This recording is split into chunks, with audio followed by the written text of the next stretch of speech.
My dad's 28-year-old girlfriend has started momming me. Now, maybe for a helpful reference, I'm 26 years old, so this woman is only 2 years older than me. And when my dad first introduced her to the entire family, he said that she was 34, but I internet sleuthed that because she did not look that old. I was like, I need to know who does your Botox, because if you're really 34, you look great. And yeah, she wasn't 34. Actually, the first time I met this woman, she was only 24 years old and I was 22. Her and my dad dated and then they broke up for 2 years, and I thought that was the end of her. I was never going to see that woman again. Thank goodness. But no, guess who turned up at my Thanksgiving dinner this year? Unannounced, unexpected, my sister. I mean, like stepmom, I don't know. Obviously, it's always been a little bit of a weird dynamic between the two of us because she's practically my age and dating my father, but we've always managed to just get away with some polite small talk. I've never really tried to get to know her much. Can you blame me? And normally she just minds her own business. She just kind of stays near my dad and knows the situation is weird. But that all changed during our family vacation this weekend. My dad, my sister, and I always go to his cabin one weekend out of the year just to hang out, catch up. It's a cute little family tradition. But imagine my surprise when I pulled up and I saw none other than my dad's girlfriend. It grosses me out to even say that, considering the age. There. Like, we didn't get any warning. None. He did not tell us she was coming. And honestly, if he wanted to bring her, fine. That's his choice. He can do whatever he wants. But at least let us know so you don't just blindside us. And let's be honest, I could never imagine this woman spending an entire weekend in the woods. She's basically my dad's sugar baby. He does every single thing for her, pays all of her bills. He buys her everything that she wants. She only wears designer things, drives a really nice car that my dad bought. My dad never bought my sister and I a car nearly that nice. She basically lives this life of luxury on my dad's dime. That girl looked like a baby deer getting out of the car and trying to walk over all of the dirt and the leaves in her Louboutins. Like, girly, I love Louboutins, but there's a time and a place for those, and a cabin in the woods is not that time or that place. And immediately, like right when we get inside the cabin, she starts being really weird and just making it clear that my sister and I are from totally different generations than her. For example, she was explaining to us what Vine was. She was like, back in my day when we had Vine and not TikTok, it was the best. I wish you had a chance to experience it. I was like, yeah, I mean, I did experience it. I had Vine. We're the same age. Then later, my sister and I were just making fun of each other, as sisters do, poking fun at each other, laughing, having a good time. She comes in from the other room and goes, "Girls, stop it," in a super disciplinarian tone. I was like, so who are you talking to? Which girls are you talking to? Because you cannot possibly be talking to me and my sister. I guess she thought my sister and I were in a fight or something, but we could not even help it. We burst out laughing. It was absolutely ridiculous. She was acting like we were 7-year-olds fighting over a toy or something. Then, when my sister is going to take a shower, she practically body slams her out of the way and is like, "Wait, before you shower, let me explain to you how the shower works, because it can be really confusing." This is our family cabin that we've lived in for weekends at a time for years since we were little girls, and we know how the shower works. But that's what she would do. She would just talk to us like we were an idiot the entire weekend about actually everything. She made it seem like we were 7 years old and didn't know how anything would work. She also kept referring to my sister and I as the girls. Like, don't the girls just look so cute tonight? Always cute. Never pretty, beautiful, anything. Cute. The girls look cute tonight. Look. But the craziest thing that she did, and what got us into a fight, is when my sister and I were watching a movie at about 10:30 p.m. on Saturday night. And she waltzes into the living room and says, "Okay, girls, it's time for bed." Time for bed? Since when did I have a bedtime? And I am still trying to be nice to the girl, okay, for my dad's sake. So I say, "Oh, we're just finishing up this movie and then we're going to head to bed." And she said, "No, that's not what I said. I said it's time for bed right now. It's time for the adults to be awake right now and have some adult time without the kids around." Adults? The kids? You're 2 years older than me. You were dating my dad when you were younger than me. But I lose it at this point. I look at her and I say, "You can play house You can leech off my dad, but don't come in here and patronize me and my sister. I told her, I do not want to be in a fight with you, and I promise you that is not a fight that you want to pick or that you would win. She goes right off crying to my dad about how mean I was to her. Like, girl, I have been nice to you for years, even though the situation is weird. So you should be lucky this is the first time I actually went at you. I don't know what to do at this point because it seems like ignoring her isn't an option anymore. If breaking up with your partner breaks your trust in other people, you never were actually in love with your partner. That is attachment. Story time. So my 89-year-old wheelchair-bound neighbor has been abandoned in his house by his son and previously live-in caretaker. I found this out when I was unloading groceries and I heard someone calling out, miss, hey miss, and I look over, it's my neighbor from his front door because he can't make it over the threshold onto his porch. He's completely stuck in his home. He's calling out to me, miss, can I use your phone? And I've met this neighbor once before, about a year ago, when he was calling out the same thing, like, miss, can I use your phone? And previously, a year ago, he borrowed my phone, called his son, got a hold of him, his son came home, everything was fine. This time, however, when I go up to let him use my phone, he starts unloading the tea on me. Apparently, his son is back on drugs, has abandoned him, stole his car, stole his cell phone, and basically left this man for dead. Without having a cell phone and no way to get any help, like, he was cooked, basically. Also told me that he called out to a different neighbor asking to use her phone, and she said, I need my phone, and walked away and fucking left him. If I figure out which neighbor that was, it's on site, but that's neither here nor there. Anyway, I let him use my phone. He uses my phone to call his son. His son didn't answer, obviously. He says, oh, he's back on drugs, like, he's left me, I've been here for 12 days, blah, blah. And he stole my phone. So then the next call he makes is to his own cell phone. A guy picks up and says, hello, like, who is this? And he goes, let's just call the old man John to protect his privacy, obviously. And he goes, this is John, Blank's dad. And the guy on the phone goes, Blank's dad? He said you were dead. No, he's not dead. He's just been abandoned. And his son is telling you that so that he could sell you his cell phone, I guess. John was like, you need to bring my phone back. Like, I need my phone, blah, blah, blah. And the guy was like, sure, okay, I'll bring it back. And so the old man, like, I'm standing there like, wait a second, like, no. And he gives out his address. Obviously, like, I don't know these people. Obviously, the son is not running with a good crowd. So I'm, like, extremely worried. Like, you're an elderly wheelchair-bound man who is now giving out your address to people who know you've been abandoned by your son. It's just a whole bad situation, really bad. So I get in the house. He has no food. I open his fridge. He had a little bowl of a dressed salad that he had been eating on for like days. There was nothing else in the fridge. So I went and fixed him some pasta, brought him some groceries. The way his eyes lit up and he horked that pasta down broke my heart. Like, this man could have starved to death, especially if the only neighbors he was able to call to all ignored him. But I'm just not that bitch. I'm gonna do something. Anyway, the universe has aligned and brought me on the fucking situation. And I'm doing my best to handle it. So after that first night when we got him situated, I came straight home and I called APS. This is blatant elder abuse. This is not okay. But I had no idea how quick they were going to be. So the next day I went out, spent $50 of my own money to buy him a track phone. And as I'm at his house back with him setting up the phone, the social worker shows up. I think this is like the triage guy, not the actual social worker, but the guy who comes in first, gets everything settled, blah, blah, blah. So this guy actually brought a track phone from the state for him. And so I can't return my track phone. That's $50 down the drain. If anybody needs a track phone with like a couple of minutes on it, let me know and I'll give it to you. So we got a phone from the state and the triage social worker brought him some groceries.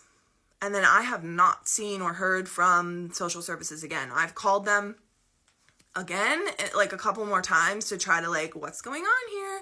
I haven't heard back from them. I'm also considering calling the Veterans Crisis Line because John is a Navy veteran. That's all the things I've done so far. So John also has a dog. His dog is like his best friend and his only connection and the only person, well, the only thing that he talks to every day. You know, his dog is so dear to his heart, but John is wheelchair bound. He can't take the dog outside, so he relies on puppy pads that he puts out in his kitchen. But it's gotten extremely messy. His wheels, like on his wheelchair, are coated in feces because he'll accidentally run some over and not really notice. And so the whole house has a pretty bad odor. I did my best to kind of clean the floor there and put down new puppy pads, take his trash out for him and everything else. But the house is not in a great state. He's also trying to sell the house right now so that he can move somewhere more appropriate for him. But he said, like, his realtor's barely doing anything, won't even tell him when people are coming over. And I take everything John tells me with a grain of salt, because at the end of the day, he is 89 years old. I don't know his mental capacity. He seems pretty with it, but he's 89. So I'm sorry if that makes me ageist. Everything he says to me, I'm kind of, do my own research. But anyway, he said people would come by to look at the house. They would walk like into the living room and then just kind of like turn around and leave. And I can totally see why. Like, the floor when you're stepping on it is like sticky. It reeks of ammonia in there. It's bad. And so John told me he's been trying to contact cleaning services, but he can't get anybody out there, and he doesn't know how to use the internet or anything. He's been I think he just goes off of like TV commercials or whatever, like based on who he's calling. So I reached out to a cleaning service here in Pittsburgh. They came through today and actually did a walkthrough. She said she's going to get back to me. They said there's some possibility of them being able to do some free cleaning, but she's got to take, her findings back to her boss. Like, if the house is considered biohazardous, they're not going to feel comfortable sending their employees in there. And then at that point, I either need to figure out how to pay for a biohazard clean, or I got to get in there and do it myself. So that brings me to the point of this video. If you've watched this whole rant so far, you're amazing. But I will be using every cent. I'm in the creator fund. Every cent from this video, I am going to spend on this man. The other update, so the city, the social worker brought him that track phone, but he absolutely cannot use it. It's a flip phone. He previously had a smartphone. He's used to texting on his smartphone. He can use the keyboards and the touchscreen, but he cannot make heads or tails of texting on a flip phone. So yesterday, his other son was supposed to come out and help me with this, but never showed up. So I just went to the Cricket store myself. I spent $142 of my own money, again, to buy him a cheap smartphone, get him the first month of the plan set up. So now he can text people and actually use his phone and feel a little more connected and a little less alone. That's the other wrinkle of this, why I ended up, he did give me his debit card and his ID and everything to go to the Cricket store and get this set up. But I know he's on a fixed income. He gets Social Security, and his drug addicted son actually stole his Social Security check for this month already. His son was on all of his bank accounts and everything, and then when he got back into drugs, drained him dry. I think he has mobile banking, so as soon as John's Social Security check hit this month, it had already been withdrawn. So that's $500 down the drain. Luckily, his good son did help him get set up with new bank accounts, so he is helping and doing his best. And I don't know their family situation or anything like that, but it seems like a situation where they need help. They need help from me, but more so they need help from services. And that's what I'm desperately trying to make sure are in place for him. And I'm going to keep doing that. But so where we're at now, this is the other update. The bad son also stole his car. I think I mentioned that. It's finally back. They found it abandoned on the side of the road. And it got towed back, no keys or anything. So now he has to call and pay a locksmith to make new keys. It's a whole thing. There are a lot of moving pieces, and I just want to make sure he's going to be okay. Me and my fiance are moving soon, and we're not going to be able to keep taking care of him. So I'm working with whatever official channels I can, and also trying to do everything in my own power I can to help make this situation better. Share, comment, tell me your favorite color, whatever, in the comments. That would be amazing. If anybody cares, I'll keep you updated on the situation, but that's where we stand now. So yeah, if you ever hear your old neighbor calling for help, maybe don't ignore them, would be the wisdom I will leave you with here today. So thank you so much for watching. Crazy ass story time about how my best friend's parents walked in on me sleeping with my best friend's brothers. And yes, I said brothers. So my freshman year, I became best friends with this girl. And she had 2 older, hot-ass brothers. One was in college, and one was a senior. Well, it was Christmas break, and her older brother from college was home. And my parents let me go with them to Florida for Christmas break. They had a super nice beach house, and I was sharing a room with my best friend.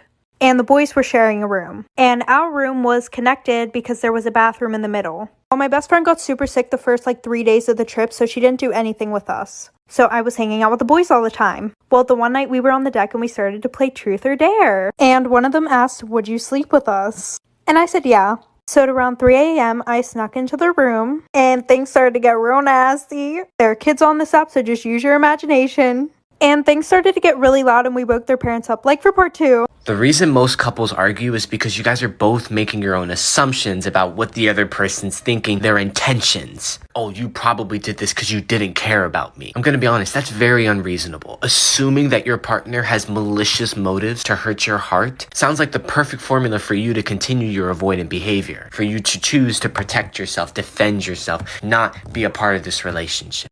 My daddy came home early and caught me having sex at 14. Let me tell y'all the story. Okay, I'm gonna stop getting on here looking crazy. But first, let me just... They told me to push the content out. Let me just push the content. I'm trying to have fun with it. Let me just push the content. So, I was 14 years old and my boyfriend was 16. And at this time, we was having a long distance relationship. So, I would go to my dad's house every other weekend. So, I would see him twice a month. And so, we had already planned to have, sex one day or whatever. But, we was being impatient. We're kids. We're impatient.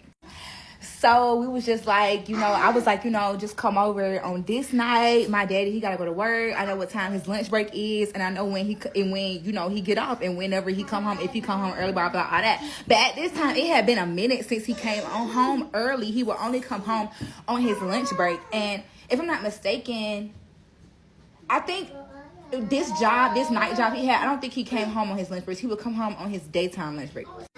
So he pulled up or whatever, and so he gave my little sister, and my cousin was there. He gave my little sister some snacks so she wouldn't snitch. So y'all, we go to the bedroom, turn the TV up real loud. We get to do what we doing. We doing what we doing. You know what I'm saying? We hold down, throw down. So after I get done, on top, I look out the window. And girl, I see him pull up. I see my daddy pull up. All I seen was the tail lights, the back lights. I was like, oh shit, get the fuck up right now. Right now, get up.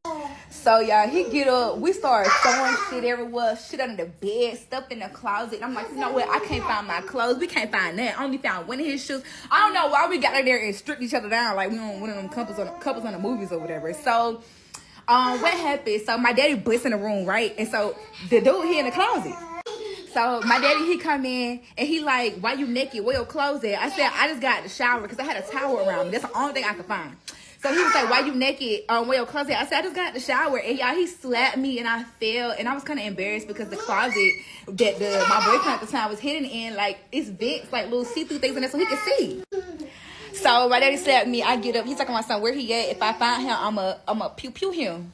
So I was like, what you talking about? Ain't nobody here. So, y'all, he leave and go to the car to go get his gun. Y'all, when I tell y'all, I ran to the living room so fast when my sister and my cousin was, and I started crying because I'm like, he finna find him. He finna pew him. Like, he finna be gone. So, he go back there. He go search through the room, y'all. I'm scared. Why he don't find him? So, he come back up there to the living room, and he come show me where he at, or come show me where he at, or he said something, I don't know. So I go back there with him so I can finally just show him where he at. Y'all, he not even in the closet no more. He's out the closet standing by the bed calling his brother because that's who dropped him off. Long story short, my daddy put the weapon down and they started fighting or whatever, and he beat him up so bad. He was bleeding everywhere, bleeding all throughout the door or whatever. Long story short, after he left, my daddy whooped my ass. And then my boyfriend at the time, he had came back to tell me that he loved me and that he was never gonna leave me. Now just thinking back on it, that shit was crazy. And then the next day, my daddy, the only thing he said was, y'all in a long distance relationship. You really think you his only girlfriend? That's what you want to say to me? Yeah, I think I'm his only girlfriend. But I think so. Long story short, know your parents' schedule before you be sneaky.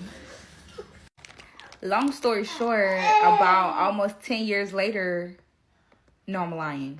About 5 years later, I found out that my sister told, the one that was there in the living room, like, girl, he brought you some snacks, so you want to snitch. And he still snitched.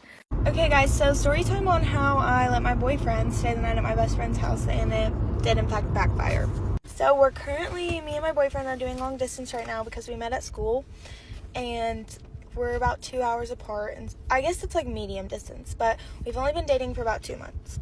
Also, disclosure, I'm gonna stop the videos a lot because I don't want to like stutter and I don't really know how to explain it yet. So my boyfriend came up for the day to like see me and whatever, and he was gonna go back home, but it got really late and he didn't want to drive home super late. So we like asked my family if he could stay like at my house, but my parents are super strict and they didn't want like him staying the night at our house, especially since we haven't been dating super long. So my best friend, like, you know, I was telling her like the situation and she suggested that he should stay the night at her house.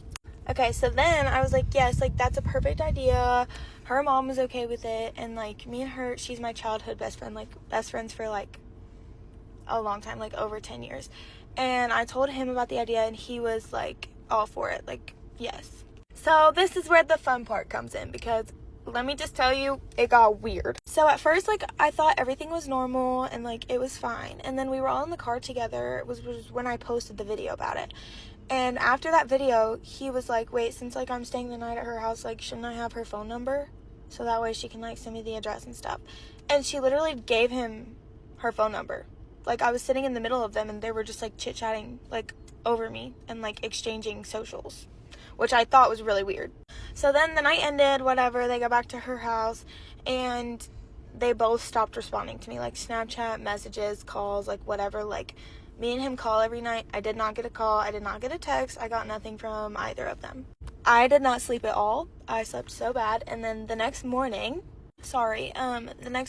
which would have been like this morning, literally this morning, we went to go get breakfast because like before he left or whatever. Oh, excuse me. And the whole, like, time that we were at breakfast, it was just weird. Like, all of it was so weird. And I was like, okay, what is going on? So then we're sitting at the table, and, like, he's swearing that everything is fine, like, everything's normal. And then I see a notification, like, a message from her pop up, like, on his phone. And so I asked him what it was. I was like, what is that? He did not want to tell me. He was, like, really weird about it. He was like, oh, it's nothing. Like, she was probably just, like, asking about you or something. I was like, okay. So I grabbed his phone and the text said that she had a great time last night. And I still, like, we've kind of been arguing about it all day, but like I still don't have like full details. So I'm gonna have to make a part 2, unfortunately, whenever I have all the details of like what happened, if y'all want to know. But basically, yeah, so today's been rough.